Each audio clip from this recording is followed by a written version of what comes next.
Ibu rumah tangga tewas tertimpa tembok ambruk, 2 balita selamat. Mega Gita Savitri, 28, seorang ibu rumah tangga tewas tertimpa tembok bangunan tua yang ambruk di Semarang, Jawa Tengah, pada Selasa, 28 Oktober 2025, sekitar pukul 23.52 waktu Indonesia Barat.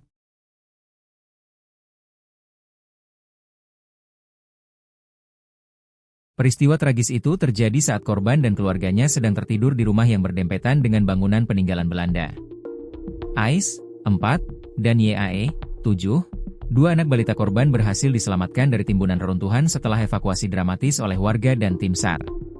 Sementara itu, Syahrul Adji Pramuda, 20, korban lainnya selaku adik dari korban selamat. Informasi itu disampaikan saksi bernama Daniel Setio Pamuji. Korban ada 4 orang.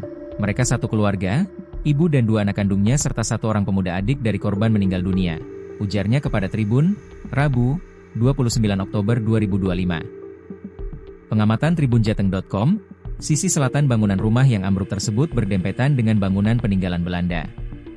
Namun, bangunan Belanda lebih tinggi dibandingkan dengan bangunan rumah korban. Tinggi bangunan Belanda yang ambruk sekitar 7 meter. Sementara luasan rumah sekitar panjang 7 meter x lebar 3 meter dengan tinggi bangunan sekira 3 meter.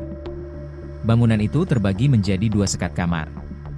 Satu ruangan di sisi barat dihuni oleh korban Mega dengan 2 anaknya. Di ruangan lainnya dihuni korban Syahrul.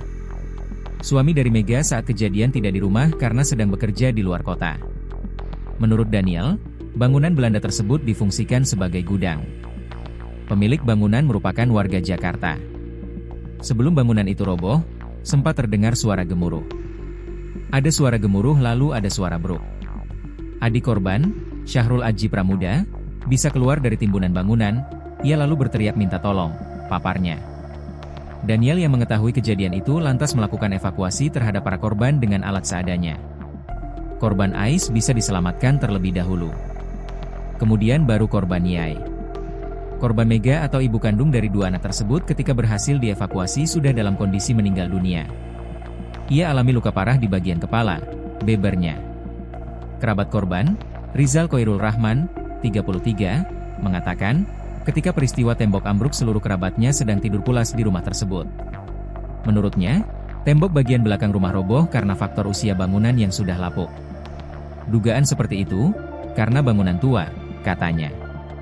Para korban tersebut semuanya tertimpa bangunan termasuk 2 anak di bawah umur. Namun, 2 anak tersebut bisa selamat. Satu korban, YAE dirujuk ke RS Hermina Semarang. Mungkin mukjizat dari Allah, anak yang paling kecil laki-laki menunggu waktu sekitar 15 menit baru bisa dievakuasi. Alhamdulillah bocah itu nggak kenapa-kenapa cuman kotor semua sementara anak perempuan hampir 45 menitan baru bisa diselamatkan, terangnya. Kemudian untuk korban meninggal dunia membutuhkan waktu evakuasi selama hampir 2 jam.